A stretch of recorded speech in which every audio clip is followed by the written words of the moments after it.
Hey everyone, how are you all? In today's class, we will discuss our part 2, the black airplane. So, last class में हमने chapter number जो हमारा 3 था उसका जो first part था उसको कंप्लीट कर दिया था। आज के क्लास में जो हमारा सेकेंड पार्ट है हम उसको जानेंगे। देखिए ये जो चैप्टर है आपका जो बेसिकली थर्ड चैप्टर है, इसके अंदर हमें 2 स्टोरीज दी गई हैं। पहली तो थी सीगल की स्टोरी, अभी जो दूसरी स्टोरी है ये एक पायलट की स्टोरी है। एक पायलट अपनी एक यात्रा के बारे में इसमें डिस्क्राइब करते हैं। तो चलिए देखते हैं कि हमें इस स्टोरी में क्या दिया गया है।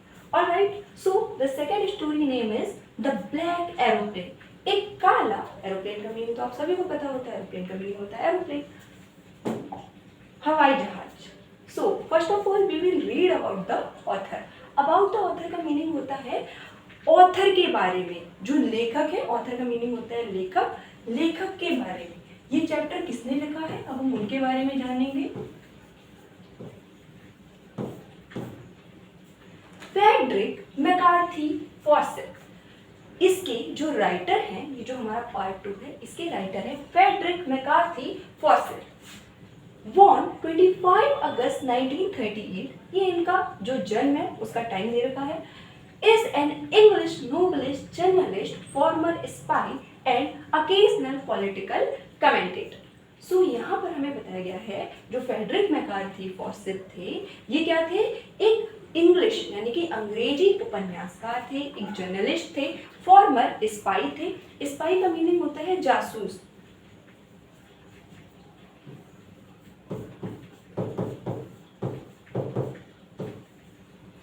अकेजनल पॉलिटिकल कमेंटेटर, और कभी कभी इन्हें थोड़ा पॉलिटिक्स में भी देखा गया है। He is best known for thrills such as the day of the jackal, the Odessa file and the fourth protocol. So यहाँ पर हमें बताया गया है इनको जाना जाता है इनके थ्रिल्स के लिए। थ्रिल्स का मीनिंग जानते हो क्या होते हैं? आपने थ्रिलर मूवी देखी है? थ्रिलर मूवी में क्या होता है? सस्पेंस भरी चीजें होती हैं। फॉर एग्जाम्पल जैसे मूवी का नेम है रॉ। रॉ के ऊपर बेस्ड जितनी भी मूवीज हैं वो सारी सस्पेंस पर बेस्ड होती हैं। तो ऐसी चीजें जिनमें सस्पेंस होता है कि अब क्या होगा, तो इनको अपने थ्रिलर्स के लिए जाना जाता है। और इनके थ्रिलर्स के कुछ नेम यहाँ पर दिए गए हैं, the day of the jackal, the Odessa file, the fourth protocol. So ये सारे इनके कुछ थ्रिलर्स के नेम है। सो यहाँ पर हमें बताया गया है जो फ्रेडरिक मैकार्थी हैं वो एक इंग्लिश नॉवलिस्ट थे, पॉलिटिकल कमेंटेटर थे, स्पाई थे, जर्नलिस्ट थे, और उनके कुछ बेस्ट थ्रिलर्स यहाँ पर दिए गए हैं, उनका कुछ नाम दिया गया है। Alright, now we will talk about the lesson. अब यहाँ पर हम अबाउट द लेसन के बारे में पढ़ेंगे, यानी कि इस लेसन के अंदर हमें क्या दिया गया है। ऑलराइट, द लेसन, ये जो पार्ट है द ब्लैक एरोप्लेन, एक काला हवाई जहाज, रिफ्लेक्स, रिफ्लेक्स का मीनिंग होता है बताना। देखिए रिफ्लेक्ट का मीनिंग वैसे ये होता है, जब आप फिजिक्स पढ़ते होंगे, फिजिक्स में आपने क्या देखा होगा कि जो रे ऑफ लाइट होती है वो किसी सरफेस से जब टकराती है और वो सरफेस अगर चिकना होता है या फिर मान लीजिए कोई ऐसा सरफेस है जो रिफ्लेक्ट करता है चीज़ों को, तो रे ऑफ लाइट क्या होती है? रिफ्लेक्ट हो जाती है। तो रिफ्लेक्ट का मीनिंग वैसे तो लाइट को दोबारा उसी पॉइंट पे भेज देना होता है, लेकिन यहाँ पर जो रिफ्लेक्ट का मीनिंग है वो है बताना। जो ये लेसन है बताता है या समझाता है on how one's judgment gets distorted due to fantasizing and how it creates problem। कि कैसे किसी इंसान का जो जजमेंट होता है, किसी इंसान का जो उसने फैसला लिया होता है, वो किस तरह से डिस्टॉर्टेड का मीनिंग होता है किसी चीज को खराब कर देना। फॉर एग्जाम्पल जैसे कि ये पेज है, जैसे कि ये पेज है, अब मैंने इस पेज को क्या किया? ऐसे कर दिया, तो ये क्या किया? मैंने इसकी शेप को डिस्टॉर्ट कर दिया, यानी कि उसको खराब कर दिया। जब हम किसी की शेप को खराब कर देते हैं या फिर किसी चीज को खराब कर देते हैं, उस खराब करने को ही हम डिस्टॉर्टेड कहते हैं। सो डिस्टॉर्टेड का मीनिंग होता है खराब कर देना। तो किस तरह से किसी का जो जजमेंट होता है खराब हो जाता है ड्यू टू फैंटेसाइजिंग। फैंटेसाइजिंग का मीनिंग होता है इमेजिन करना, किसी चीज को इमेजिन करना।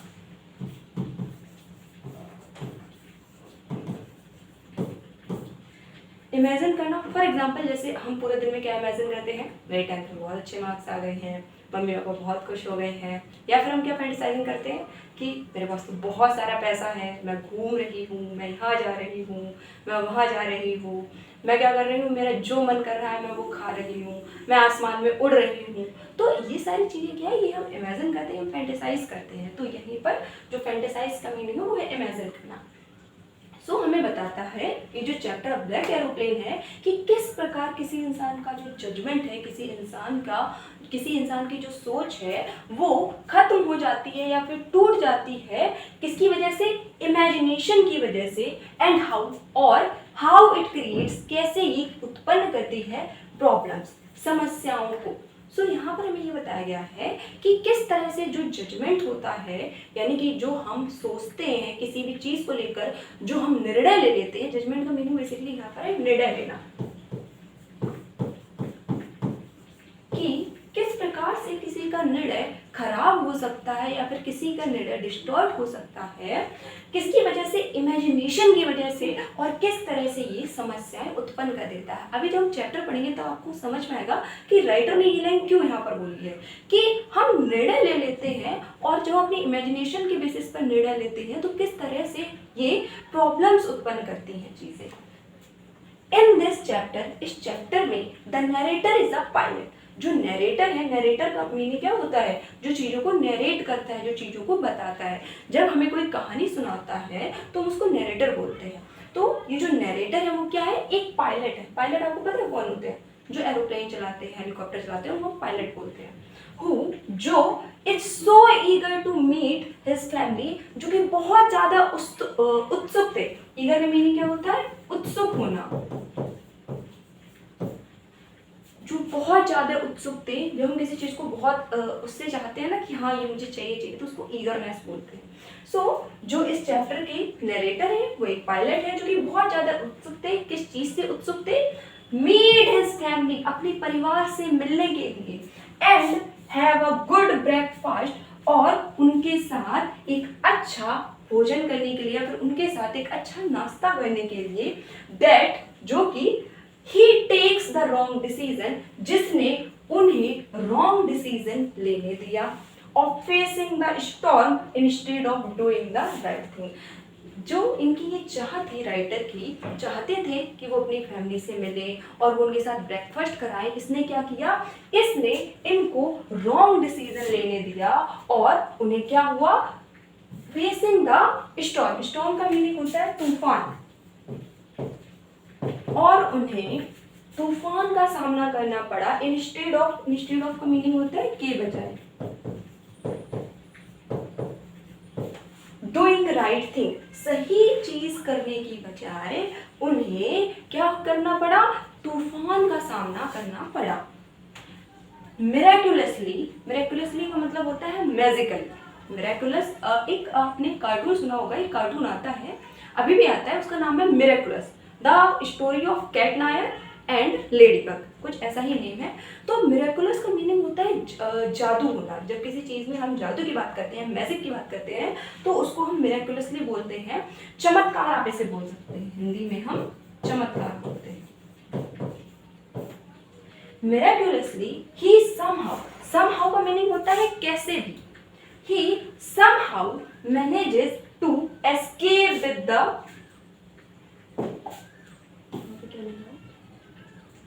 Help of a mysterious aeroplane. So यहाँ पे बताया गया है कि उन्होंने किसी भी प्रकार मैनेज किया।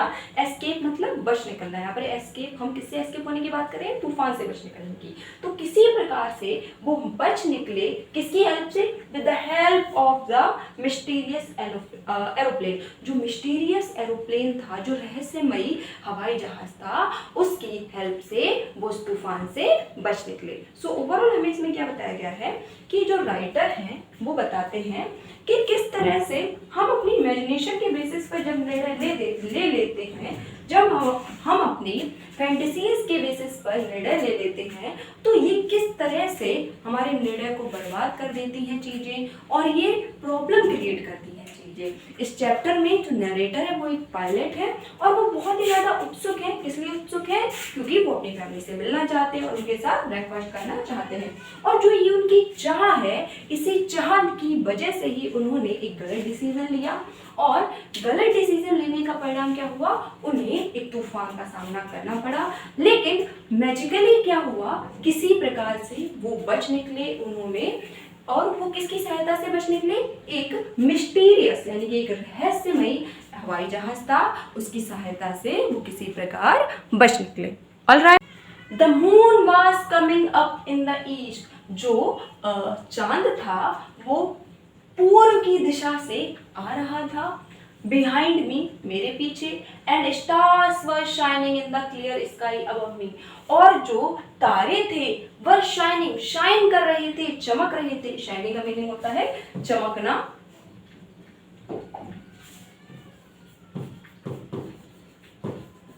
इन the clear sky above me, मेरे ऊपर जो साफ आसमान था, साफ आकाश था, उसमें अबव मी का मीनिंग है यहाँ पर ऊपर। अबव मी, मेरे ऊपर। There wasn't a cloud in the sky। जो आसमान था उसमें कोई भी बादल नहीं था। क्लाउड का मीनिंग होता है बादल। I was happy, मैं खुश था। To be alone high up above the sleeping countryside। मैं खुश था कि मैं अकेले ऊपर जाऊंगा। यहाँ पर ये जो लिखा है ना स्लीपिंग कंट्री साइड, यहाँ पर इसका मीनिंग है कि जब राइटर इसकी बात कर रही हैं, जब वो एरोप्लेन चलाकर ऊपर जाएंगे तो नीचे जितने लोग होंगे, क्योंकि रात का टाइम है तो सब लोग सो रहे होंगे, इसी वजह से यहाँ पर स्लीपिंग कंट्री साइड बोला गया है कि नीचे सभी लोग जो हैं वो सो रहे होंगे और मैं इतने ऊपर अकेले जाऊंगा। I was flying my old Dakota airplane. तो यहाँ पर राइटर बता रहे हैं कि मैं उड़ा रहा था माई ओल्ड डकोटा एयरप्लेन। ये जो एरोप्लेन है इसका नेम है Dakota. Alright, over France back to England. France के ऊपर वापस इंग्लैंड जाने के लिए। तो यहाँ पर राइटर ने हमें क्या बताया है? जो राइटर थे वो देख रहे थे कि जो चांद है वो पीछे से आ रहा है, तारे चमक रहे हैं, आसमान साफ है। राइटर बहुत ज़्यादा खुश हैं कि वो इतनी ऊंचाई पर रात में अकेले जाएंगे और सभी लोग क्या है? सो रहे हैं। उसके बाद हमें क्या बताया गया है? जो उनका प्लान था डकोटा, ये अपने एरोप्लेन में बैठे थे और ये फ्रांस से इंग्लैंड की ओर जा रहे थे। ऑलराइट, अच्छा आपको क्या लगता है जैसे एरोप्लेन जो ऊपर उड़ते हैं तो एरोप्लेन कैसे उड़ते होंगे? क्या वहाँ पर जैसे कि नीचे हम जमीन पर चलते हैं, ठीक है, वहाँ पर तो रोड होती है, हमें पता है रोड पे ऐसे जाना है, ऐसे जाना है, ऐसे जाना है। लेकिन एरोप्लेन में क्या होता है? एरोप्लेन तो ऊपर आसमान में उड़ता है कि आसमान में क्या जो पायलट है उसे रास्ता पता होता है कि हाँ यहाँ से ऐसे जाना है, ऐसे जाना है, यहाँ से ऐसे जाएंगे तो ऐसे मुड़ जाएंगे। आसमान में तो कोई रास्ता नहीं होता ना, तो फिर कैसे चलते होंगे? इसका जवाब ये है कि जितने भी हमारे एरोप्लेन जाते हैं सभी का एक कंट्रोल रूम होता है। उस कंट्रोल रूम में दूसरे ऑफिसर्स होते हैं, दूसरे वर्कर्स होते हैं जो नेविगेट करते हैं। जो एरोप्लेन के अंदर पायलट बैठा होता है उसे रास्ते का पता नहीं होता है, वो केवल उनके इंस्ट्रक्शंस को फॉलो करता है जो उसे इंस्ट्रक्शन दिए जा रहे हैं। तभी आपने देखा होगा जो पायलट्स होते हैं वो हेडफोन पहने होते हैं। क्यों पहने होते हैं? क्यों? क्योंकि उसको इंस्ट्रक्शंस दिए जाते हैं। ऐसा नहीं है कि आसमान में इतने बादल होते हैं कि रास्ता याद हो गया कि ये तो जमीन है, जमीन पर तो रास्ते याद हो जाएंगे कि हाँ ऐसे जाकर ऐसे जाना है। लेकिन क्या किसी इंसान को आसमान में रास्ता याद होता है? नहीं। जो उनका कंट्रोल रूम होता है वहाँ पर जो वर्कर्स होते हैं, जो ऑफिसर्स होते हैं, वो उनको नेविगेट करते हैं। हाँ अब यहाँ पर जाना है, अब ऐसे जाना है, तो वो उनकी बातों को सुनकर एक्शंस लेते हैं, तब एरोप्लेन चलता है। ऐसा नहीं होता कि किसी को ऊपर आसमान में रास्ता याद है कि यहाँ से जाके यहाँ जाएंगे, दो आगे से लेफ्ट लेंगे तो यहाँ पर हम फ्रांस पहुंच जाएंगे। नहीं, ऐसा नहीं होता है। उन्हें नेविगेट किया जाता है तब एरोप्लेन चलता है। ऑलराइट,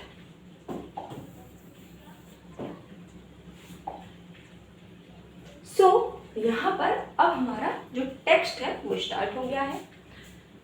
सो स्टार्ट करते हैं। I was dreaming of my holiday. मैं अपनी छुट्टी की कल्पना कर रहा था। ड्रीमिंग का मीनिंग होता है सपने देखना,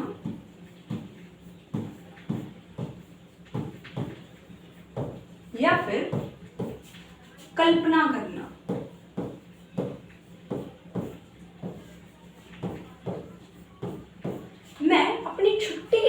सोच रहा था, अपनी छुट्टी के बारे में कल्पना कर रहा था। हॉलीडे का मीनिंग क्या है? छुट्टी।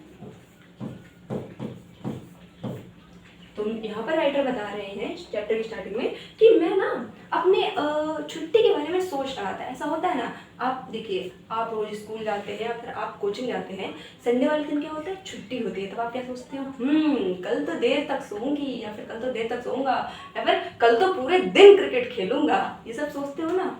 सो यहाँ पर लड़कियों को एक और दिक्कत होती है कि कल तो घर का काम ज़्यादा और करना पड़ेगा। सो यहाँ पर राइटर क्या है? अपनी छुट्टी के बारे में सोच रहे हैं।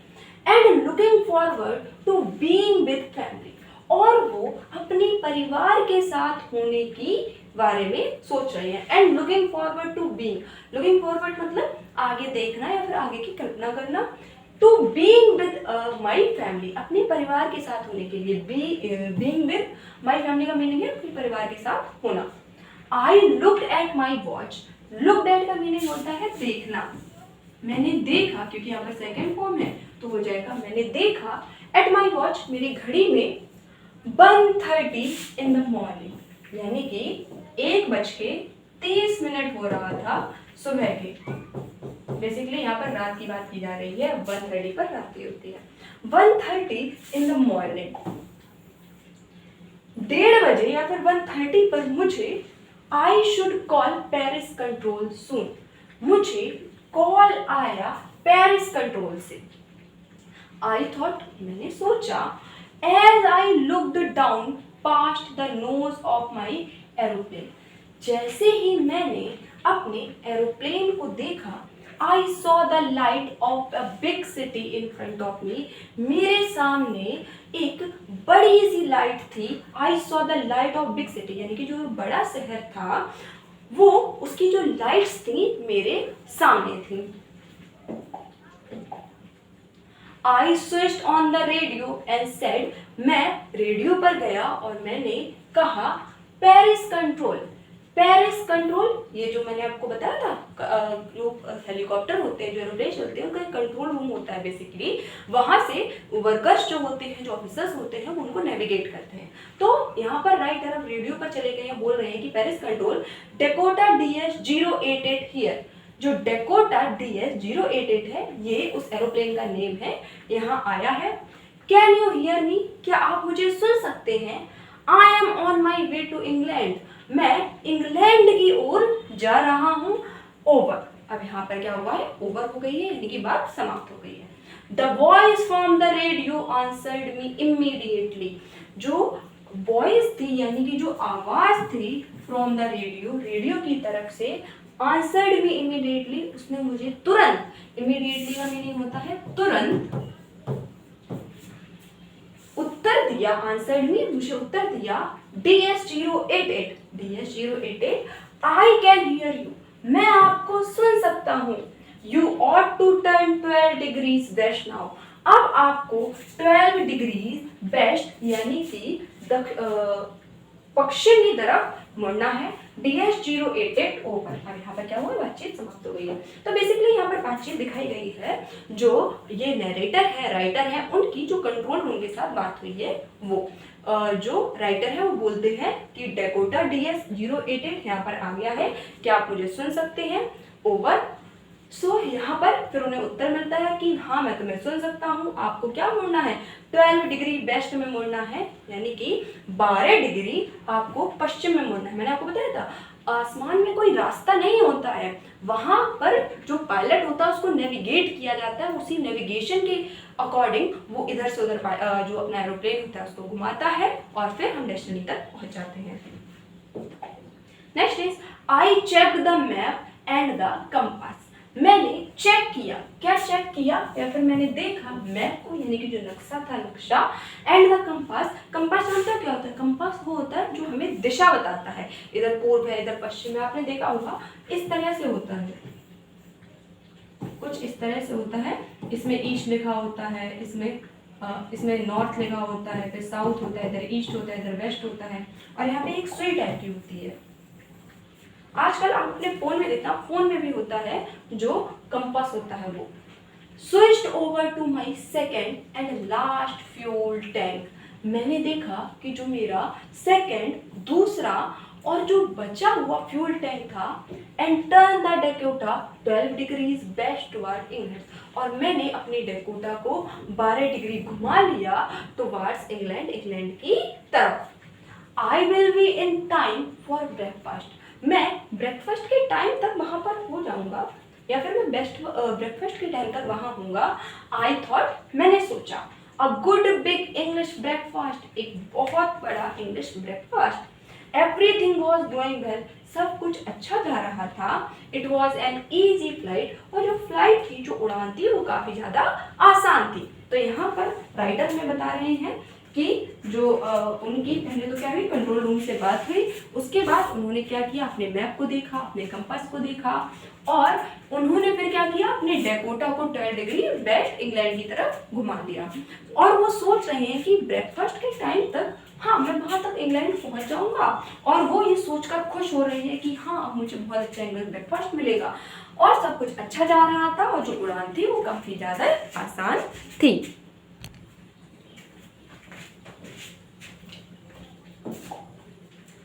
Paris was about 150 kilometres behind me, जो पेरिस था वो 150 किलोमीटर पीछे रह गया था।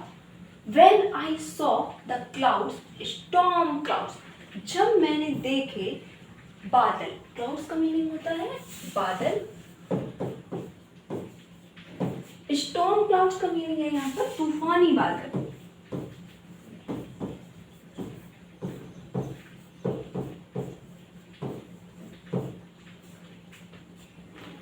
They were huge, huge का मीनिंग होता है विशाल होना किसी चीज का, वे बहुत ज्यादा विशाल थे। They looked like black mountains standing in front of me across the sky. They looked like black mountains. वे प्रतीत हो रहे थे कि, या फिर वो लग रहे थे किनकी तरह, ब्लैक माउंटेन्स। ब्लैक माउंटेन्स का मीनिंग है यहाँ पर काले पहाड़। Standing in front of me across the sky, आसमान में मेरे सामने वो काले पहाड़ों की तरह लग रहे थे। कौन? जो बादल थे। आई न्यू, मैं जानता था, आई could not fly up and over them, मैं उड़ नहीं सकता और मैं उन्हें पार नहीं कर सकता। And I did not have enough fuel to fly around them, और मेरे पास इतना पर्याप्त फ्यूल भी नहीं है। फ्यूल का मतलब क्या होता है? ईंधन। मेरे पास इतना पर्याप्त ईंधन भी नहीं है to fly around them to the north और साउथ, कि मैं नॉर्थ या फिर साउथ से चला जाऊं। देखिए बेसिकली क्या होता है, एक एरोप्लेन होता है, एरोप्लेन के अंदर फ्यूल जाता है, और वो फ्यूल जाता है अकॉर्डिंग टू द डेस्टिनी, कि आपकी डेस्टिनी कितनी दूर है उसी के हिसाब से फ्यूल उसमें होता है। अब सेम जैसे मोटर कार्स होती है, बसेस होती है, उनमें अगर आप ज़्यादा चलाओगे तो ज़्यादा फ्यूल जाएगा, धीरे चलाओगे तो कम फ्यूल जाएगा। तो यहाँ पर राइटर हमें ये बता रहे हैं कि अभी तक तो सब कुछ ठीक चल रहा था, लेकिन अचानक से क्या हुआ, उन्हें काले बड़े बड़े बादल दिखाई देने लगे, और वो काले पहाड़ों की तरह प्रतीत हो रहे थे। अब राइटर को ये पता था कि हाँ अब वो इन काले बादलों के बीच से नहीं जा सकते हैं, और उनके पास इतना फ्यूल भी नहीं है कि वो अपनी दिशा को थोड़ा अलग कर ले और दूसरी तरफ से चले जाए। तो इस पैराग्राफ में हमें इतना ही बताया गया है। Next is I ought to go back to Paris, मुझे पेरिस वापस जाना चाहिए।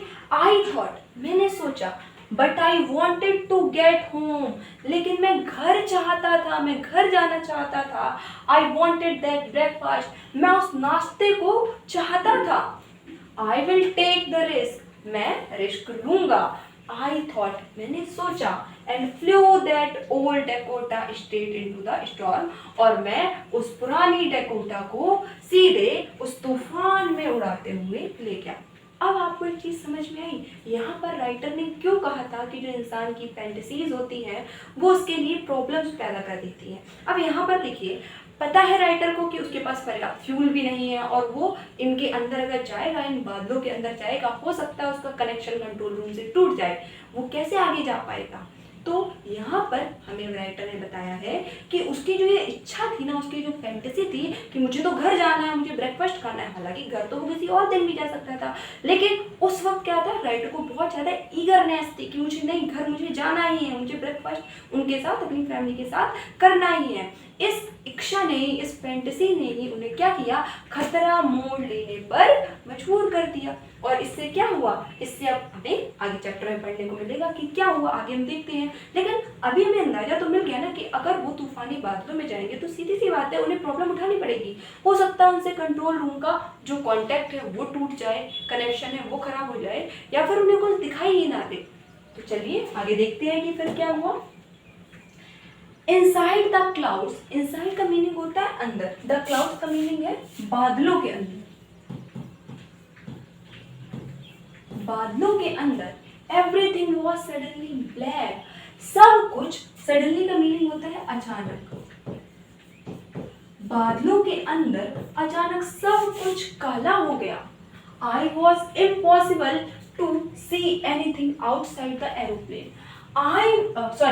इट वॉज इम्पॉसिबल, बिल्कुल असंभव हो गया था। इम्पॉसिबल का मीनिंग क्या होता है, किसी चीज का असंभव होना,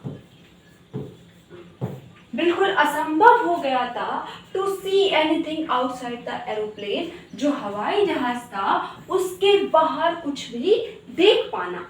the old aeroplane jumped and twisted in the air, जो काला जो एरोप्लेन था, जो हवाई जहाज था, वो छलांग लगा रहा था और मुड़ रहा था हवा में। यानी कि वो जो राइटर थे वो एरोप्लेन ऐसे चला रहे थे, कभी एरोप्लेन ऐसा हो रहा था, कभी ऐसा हो रहा था, कभी वो छलांग लगा रहा था, कभी इधर जा रहा था, कभी उधर जा रहा था। तो ऐसा क्यों हो रहा था, क्योंकि तूफान चल रहा था और हवा भी बहुत तेज चल रही थी। आई लुक्ड एट कंपास, मैंने कंपास को देखा। I couldn't believe my eyes, मुझे अपनी आंखों पर भरोसा नहीं हुआ। The compass was turning round and round, जो कंपास था वो कोई भी सही डायरेक्शन नहीं बता रहा था, वो घूम रहा था राउंड एंड राउंड, यानी कि कहीं इधर घूम रहा था, कहीं इधर घूम रहा था। इट वॉज डेड, वो खराब हो चुका था। डेड का मीनिंग वैसे होता है मर जाना, लेकिन कंपास थोड़ी ना मर जाएगा, कंपास के डेड होने का मतलब है कंपास खराब हो चुका था।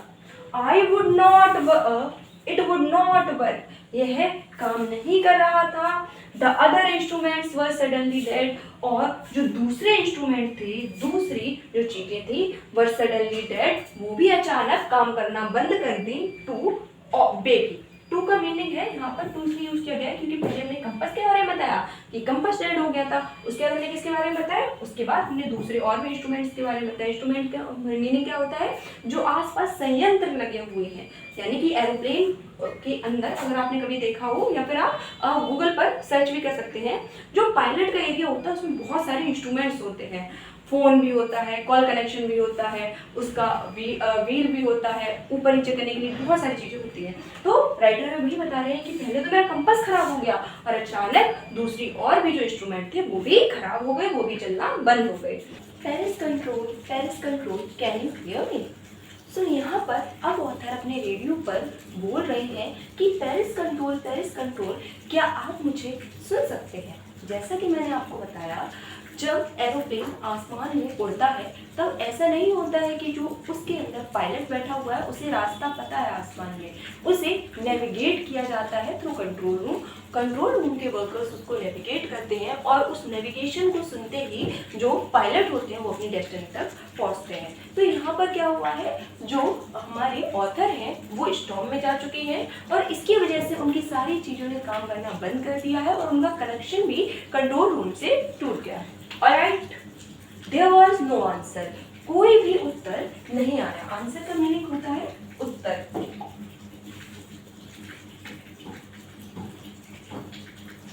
The radio was dead too, radio भी चलना बंद हो गया था या रेडियो भी खराब हो गया था। टू का मीनिंग होता है ये। आई हैड नो रेडियो, मेरे पास कोई रेडियो नहीं था। नो कंपास, ना ही कंपास था। एंड और I could not see where I was, I could not see, मैं नहीं देख सका, वेयर, कहाँ पर, आई वॉज, मैं था। तो यहाँ पर राइटर बता रहे हैं कि मैंने कहा कंट्रोल रूम, क्या आप मुझे सुन सकते हैं? उधर से आंसर आया, सॉरी उधर से कोई भी आंसर नहीं आया, रेडियो भी खराब हो चुका था। अब राइटर बोल रहे हैं कि मेरे पास ना तो रेडियो है ना कंपास है और मैं ये भी नहीं देख सकता कि मैं कहाँ पर हूँ।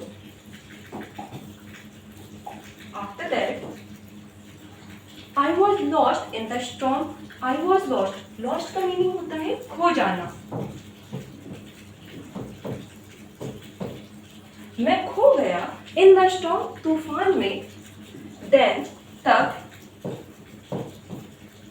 in the black clouds quite near me, जो काले बादल थे, quite का मीनिंग होता है काफी। Near me मेरे पास थे। I saw another airplane, मैंने एक दूसरे हवाई जहाज को देखा। Another का मीनिंग होता है दूसरा। Saw means देखा, airplane means हवाई जहाज। It had no lights, उसकी लाइट्स नहीं थी या फिर उसमें कोई प्रकाश नहीं था। On its wings, उसके पंखों पर। Wings का मीनिंग होता है पंख। उसके पंखों पर कोई प्रकाश नहीं था, बट लेकिन I could see it flying next to me through the storm, लेकिन मैं देख सकता था कि वो मेरे पास में जो तूफान था उसमें से होकर उड़ रहा था। बट आई कुड सी, लेकिन मैं देख सकता था, इट फ्लाइंग, यह उड़ रहा था, नेक्स्ट टू मी, मेरे पास नहीं या फिर मेरे बगल में, थ्रू द स्टॉर्म, तूफान से होते हुए। थ्रू द स्टॉर्म का मीनिंग होता है होते हुए। थ्रू का मीनिंग बेसिकली हम यूज करते हैं जब हम एक जगह से दूसरी जगह जा रहे होते हैं और हम उस एरिया के अंदर होते हैं। For example, I walk through the jungle. तो यहाँ पर जब कोई एरिया होता है और उस एरिया के अंदर से हम जाते हैं तो यहाँ पर हम थ्रो का यूज करते हैं। ऑलराइट,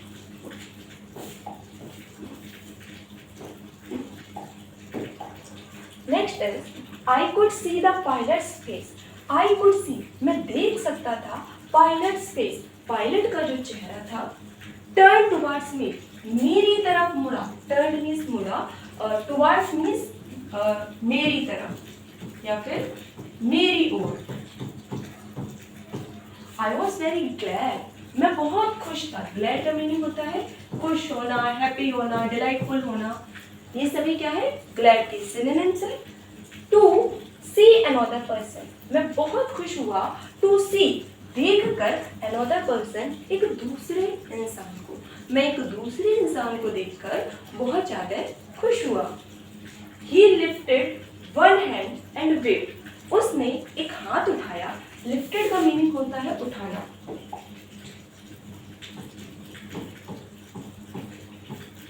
वन हैंड, उन्होंने एक हाथ उठाया, एंड वेव, और उसको हिलाया। यानी कि ऐसा हुआ है जैसे कि मान लीजिए ये जो हमारे राइटर हैं उनका प्लेन है और ये जो है वो जो एक ब्लैक एरोप्लेन बताया गया है वो है। इसमें जो पायलट बैठा है वो हमारे राइटर को देख रहा है और हमारे राइटर को देखकर ऐसे ऐसे हाथ हिला रहा है। ऑलराइट, ये लिफ्टेड वन है, उसने एक हाथ उठाया, एंड वेव, और उसको हिलाया। Follow me, he was saying follow me, मेरा पीछा करो या फिर मुझे फॉलो करो। ही वॉज सेइंग, वो कह रहा था, फॉलो मी, मेरा पीछा करो, मेरा पीछा करो। तो जो इस दूसरे ब्लैक एरोप्लेन में जो पर्सन बैठा था, जो पायलट था, वो राइटर से ये कह रहा था कि मेरा पीछा करो, मेरा पीछा करो। He knows that I am lost, वह जानता है कि आई एम लॉस्ट, मैं खो गया हूँ। आई थॉट, ये मैंने सोचा। He is trying to help me, वह मेरी मदद करने की कोशिश कर रहा है। ही इज ट्राइंग, वह कोशिश कर रहा है, टू हेल्प मी, मेरी मदद करने की। ऑलराइट, तो यहाँ पर बताया गया है कि जो राइटर थे जो तूफान में फंस गए थे, उन्हें अचानक से एक ब्लैक एरोप्लेन दिखाई दिया और उसके अंदर जो पायलट बैठा था, जो राइटर थे उसका फेस देख सकते थे। पायलट ने क्या किया? पायलट ने अपना हाथ उठाया और राइटर को वेव करके दिखाया और राइटर से कहा कि फॉलो मी, मेरा पीछा करो, मुझे फॉलो करो। ये देखकर जो राइटर थे बहुत ही ज़्यादा खुश हो गए और वो ये सोचने लगे कि जो सामने वाला पर्सन है, दूसरे एरोप्लेन का पायलट है, वो मेरी मदद करना चाहता है क्योंकि वो सोचता है या फिर उसको पता है कि मैं खो चुका हूँ। Alright, next is he turned his aeroplane slowly to the north in front of my Dakota. उसने अपने एरोप्लेन को, अपने हवाई जहाज को, टर्न का मीनिंग होता है मोड़ना,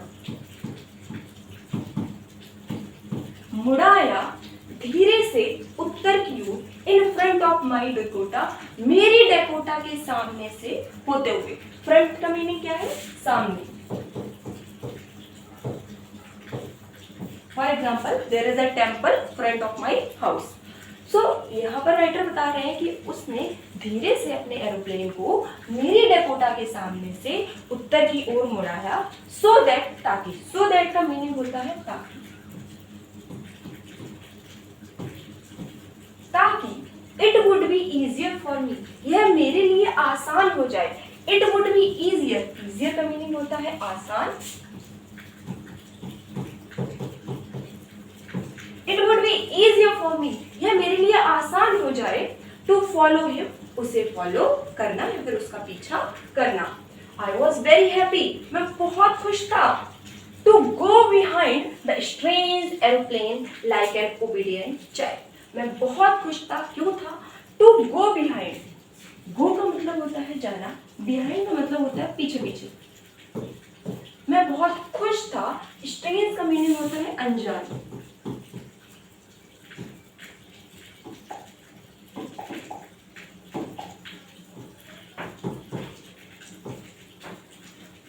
अनजान हवाई जहाज के पीछे एक आज्ञाकारी बच्चे की तरह जाने में मुझे बहुत ज्यादा खुशी हो रही थी। यहाँ से लेके यहाँ तक इस पूरी लाइन का मीनिंग ये है, मुझे उस अनजान एरोप्लेन के पीछे एक लाइक एन ओबीडिएंट चाइल्ड का मीनिंग है यहाँ पर आज्ञाकारी बच्चा। चाइल्ड का मीनिंग होता है बच्चा। एक आज्ञाकारी बच्चे की तरह उस अनजान हवाई जहाज के पीछे जाने में मुझे बहुत ज्यादा खुशी हो रही थी। आफ्टर हाफ एन आवर, लगभग आधे घंटे बाद, the strange black aeroplane was still there in front of me in the cloud. अनजान काला जो हवाई जहाज था वॉज स्टिल देयर, स्टिल का मीनिंग है अभी भी, अभी भी वही था। In front of me in the clouds, बादलों में मेरे सामने। वो जो अनजान एरोप्लेन था, अनजान हवाई जहाज था, वो बादलों में अभी भी मेरे सामने था। Next is now there was only enough fuel in the old Dakota last tank to fly for 5 or 10 minutes more. Now अब there was only enough fuel in the old Dakota last tank. जो old Dakota थी उसका जो tank था, अब उसमें केवल इतना ही फ्यूल बचा था जो कि to fly for 5 or 10 minutes more, जो कि केवल 5 या फिर 10 मिनट तक उड़ सकता था। देखिए जितने हमारे व्हीकल्स होते हैं उनमें जब तक उनका फ्यूल होता है तब तक वो चलते हैं, उनका फ्यूल खत्म हो जाता है तो वो बंद हो जाते हैं। सेम वही चीज़ यहाँ पर एरोप्लेन के लिए भी कही गई है। एरोप्लेन में जो फ्यूल था वो बहुत ज़्यादा कम हो चुका था, बहुत कम बचा था। राइटर बता रहे हैं कि अब उनका एरोप्लेन मैक्सिमम 5 to 10 मिनट्स उड़ सकता था। Alright, I was starting to feel frightened again. I was started to feel frightened. Started to feel frightened का मीनिंग होता है वह महसूस होना। Started मतलब शुरू होने लगा, feel महसूस होना, frightened का मीनिंग होता है वह या फिर डर। अगेन, अगेन का मीनिंग होता है दोबारा। मुझे दोबारा से डर महसूस होने लगा। अब राइटर ऐसा क्यों कह रहे हैं? राइटर ऐसा इसलिए कह रहे हैं कि अभी तक क्या था, वो स्टॉर्म में थे, तो कुछ टाइम बाद उन्हें एक ब्लैक एरोप्लेन दिखाई दिया, उन्हें एक दूसरा पर्सन दिखाई दिया जो उन्हें नेविगेट कर रहा था। तो राइटर थोड़ी सी खुश हो गई कि हाँ, इस तूफान में मैं अकेला नहीं फंसा हूँ, एक दूसरा एरोप्लेन है जो मेरी मदद कर रहा है। लेकिन फिर उन्होंने देखा कि उनका जो एरोप्लेन है उसके टैंक में बहुत ही कम फ्यूल बचा है, जो कि 5 to 10 मिनट ही उड़ सकता है। इसी वजह से राइटर दोबारा से क्या हुए, दोबारा से भयभीत हो गए, दोबारा से डर गए। बट लेकिन Then he started to go down and I followed through the storm. But लेकिन then he started go down. उसने नीचे जाना शुरू कर दिया. Go down का मीनिंग है नीचे जाना.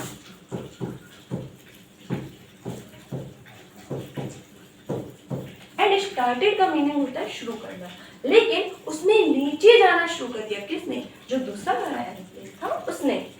And I followed through the storm. और मैं तूफान से होते हुए उसका पीछा कर रहा था, उसे फॉलो कर रहा था. Suddenly, अचानक, I came out of clouds.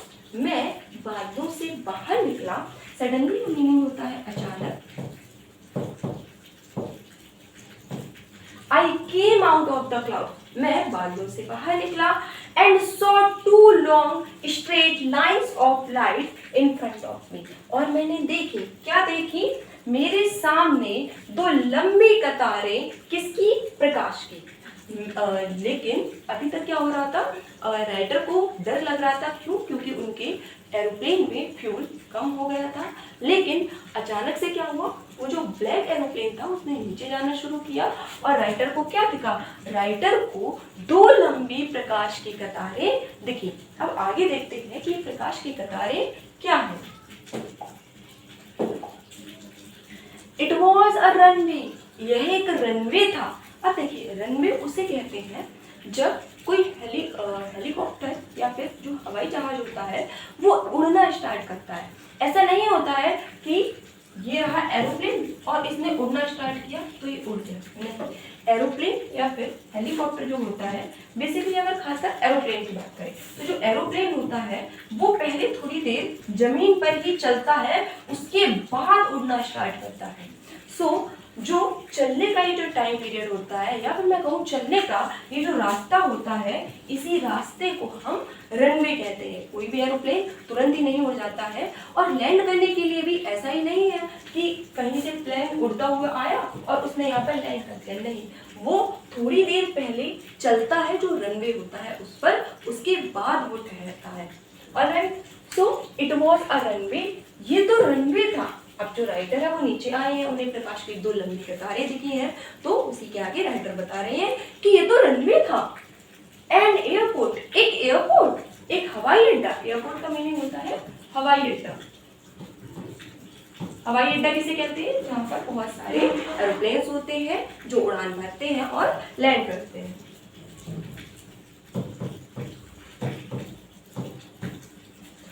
एक हवाई अड्डा. was safe. I was safe. मैं सुरक्षित था. I turned to look for my friend. मैं मुड़ा अपने दोस्त को ढूंढने के लिए. Look for का मीनिंग होता है किसी चीज को ढूंढना. देखिए, लुक जो होती है ये हमारी काफी इंपॉर्टेंट वर्ब है. जब भी हम किसी वर्ब के साथ प्रीपोजिशंस का यूज कर देते हैं तो वहां पर वो फ्रेजल वर्ब्स बन जाती है. लुक फॉर का मीनिंग होता है सर्च करना किसी चीज को. लुक इनटू का मीनिंग होता है इन्वेस्टिगेट करना.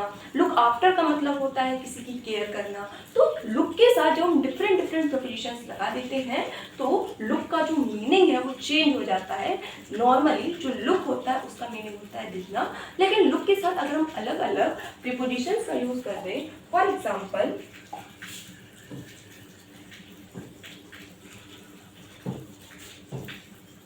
अगर लिखा हो लुक इनटू तो इसका मीनिंग होता है इन्वेस्टिगेट करना.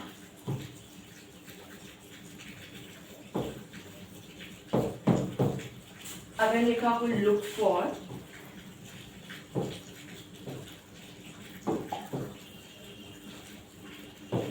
का मीनिंग होता है किसी चीज को सर्च करना.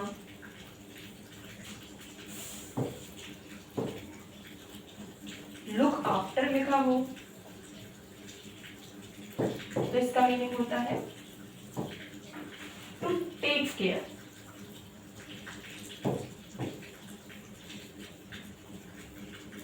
यहाँ पर हमने लुक के साथ अलग अलग प्रीपोजिशंस का यूज किया है और लुक का जो मीनिंग है वो चेंज हो गया है. जनरली लुक का जो मीनिंग होता है वो होता है देखना. ऑलराइट, सो यहाँ पर लुक फॉर लिखा है तो लुक फॉर का मीनिंग होता है ढूंढना या फिर किसी चीज को सर्च करना.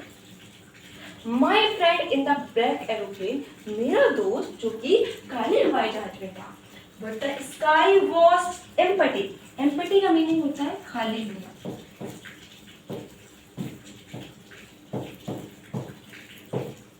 लेकिन आसमान जो था वो खाली था। There was nothing there, nothing का मीनिंग होता है कुछ भी ना होना।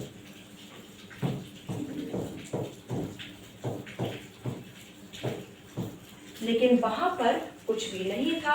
The black aeroplane was gone, काला हवाई जहाज वॉज गॉन, जा चुका था। आई could not see it anywhere, और मैं उसे कहीं भी नहीं देख सकता था। एनीवेयर का मीनिंग है यहाँ पर कहीं भी। देखिए आपने अपने बचपन में अगर डोरेमोन कार्टून देखा है तो डोरेमोन के पास एक गैजेट होता है और उस गैजेट का नाम होता है एनीवेयर डोर। तो ये जो एनीवेयर डोर है ना, इस एनीवेयर डोर का यूज करके, क्योंकि डोरेमोन कहीं भी जा सकता था, इसी वजह से उसको हम एनीवेयर डोर बोलते थे। ऑलराइट, सो इस पैराग्राफ में बेसिकली हमें ये बताया गया है कि जो राइटर है वो ब्लैक एरोप्लेन का पीछा कर रहे थे और वो बहुत ज़्यादा खुश थे।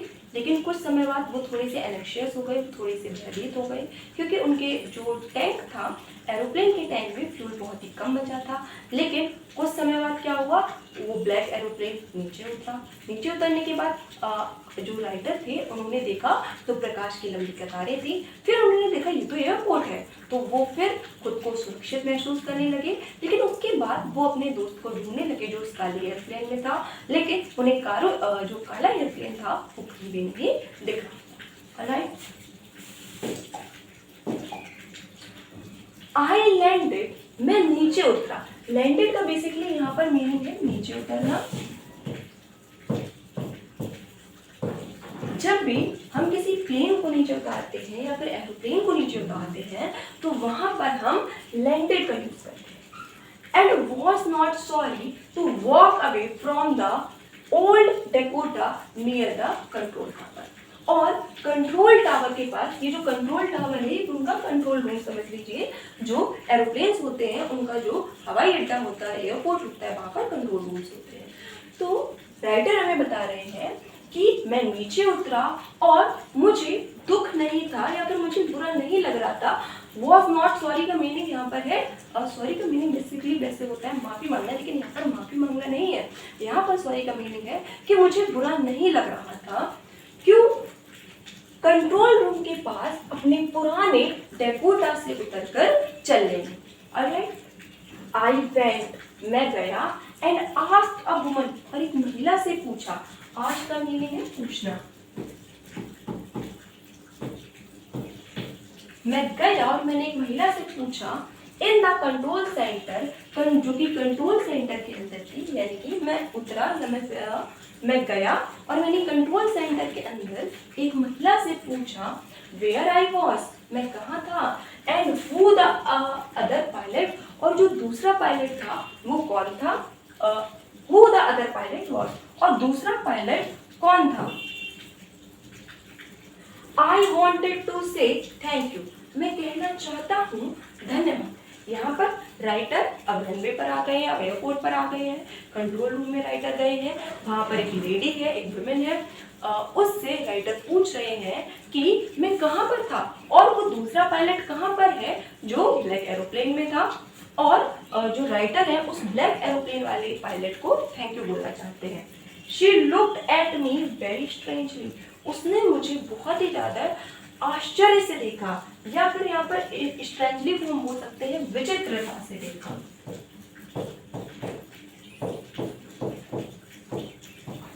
उसने मुझे बड़ी विचित्रता से देखा, किसने, जो लेडी थी उसने। एंड देन लाफ्ड, और फिर हंसने लगी। अब लेडी क्यों हंसने लगी देखते हैं। Another एरोप्लेन, दूसरा aeroplane, up there in the storm, ऊपर तूफान में। No other aeroplanes were flying tonight, आज रात को कोई और एरोप्लेन उड़ा ही नहीं। Yours was the only one I could see on the radar, तुम्हारा ही एरोप्लेन था जिसको मैं रडार पर देखा। ये क्या हुआ, राइटर ने जब विमल से पूछा कि मैं कहाँ पर था और जो दूसरा एरोप्लेन था वो उसमें जो पायलट बैठा था वो कौन था, तो महिला तो जो थी उसने पहले उसे विचित्रता से देखा, उसके बाद वो हंसने लगी। क्यों हंसने लगी? क्योंकि महिला यहाँ पर बता रही है कि ऊपर आसमान में क्योंकि तूफान था इस वजह से कोई एरोप्लेन गया ही नहीं था। सो हु हेल्प्ड मी, तो मेरी मदद किसने की? To arrive there safely without a compass और अ रेडियो और without any more fuel in my tanks. अब राइटर के मन में एक सवाल आया है कि जब आसमान में कोई दूसरा एरोप्लेन था या नहीं, तो वो कौन था जिसने मेरी मदद की सुरक्षित यहाँ पहुंचने में, बिना कंपास के, बिना रेडियो के और बिना फ्यूल के? Who was the pilot on the strange black aeroplane? जो अनजान ब्लैक एरोप्लेन था या फिर काला एरोप्लेन था, काला हवाई जहाज था, उसका पायलट कौन था? Flying in the storm without light, जो कि तूफान में बिना लाइट्स के, बिना प्रकाश के उड़ रहा था। और यहाँ पर हमारा चैप्टर हो जाता है एंड। अब आप अपने मन में सोचिए, राइटर ऐसा बोल रहे हैं तो वो क्यों बोल रहे हैं? वो कौन होगा एरोप्लेन? क्या एलियन था? ऐसा तो नहीं आपके मन में आ रहा कि कोई एलियन आ गया हो, नहीं, ऐसा नहीं था। देखिए ऐसा होता है, इसमें हम ऐसा बोल सकते हैं कि ये जो था ये राइटर का खुद का फेथ था कि वो तूफान में फंस गए और उनकी कोई मदद कर रहा है। देखिए ऐसा होता है जब इंसान एक्सट्रीम डेंजरस सिचुएशन में चला जाता है या फिर वो किसी ऐसी सिचुएशन में चला जाता है जहाँ से उसके मन में ऐसा लगता है कि इससे मैं निकल ही नहीं सकता, तो उसका एक अंदर का बिलीव होता है और वो बिलीव सिस्टम ऐसे काम करता है कि हमें ये महसूस होने लगता है कि हमारी कोई मदद कर रहा है। तो हम ऐसा बोल सकते हैं कि राइटर का जो अंदर का बिलीव था, जो इनर फेथ था, उन्होंने ही उसे बताया कि कैसे जाना है। राइटर खुद ही आ गए हो और उन्हें ऐसा लग रहा हो कि उन्हें किसी ने नेविगेट किया हो। ऐसा अक्सर कब होता है, जैसे कि इससे पहले का जो पार्ट था उसमें हमने सीगल की स्टोरी पढ़ी थी। तो सीगल के लिए अंदर क्या था? उसके अंदर इनर फेथ नहीं था। वो भले ही एक बर्ड था, डिस्पाइट बीइंग अ बर्ड, क्या हुआ? वो उड़ नहीं पा रहा था। पक्षी क्यों बनाए हैं? पक्षी तो उड़ने के लिए बनाए हैं, लेकिन उसके अंदर इनर फेथ नहीं था। लेकिन जब उसे भूख लगी, वो अपनी एक्सट्रीम कंडीशन में था, उसे 2 दिन से खाना नहीं दिया जा रहा था, तो क्या हुआ? वो एक्सट्रीम वल्नरेबल कंडीशन में चला गया। और जब इंसान एक्सट्रीम वल्नरेबल कंडीशन में चला जाता है तो कहीं ना कहीं उसका इनर फेथ होता है जो उसे बताता है कि अब तुम्हें ऐसा करना है, तुम्हें ऐसा करना है, ये चीज़ें सही है। और हमें ऐसा लगता है कि हमें कोई बता रहा है या फिर हमें कोई नेविगेट कर रहा है।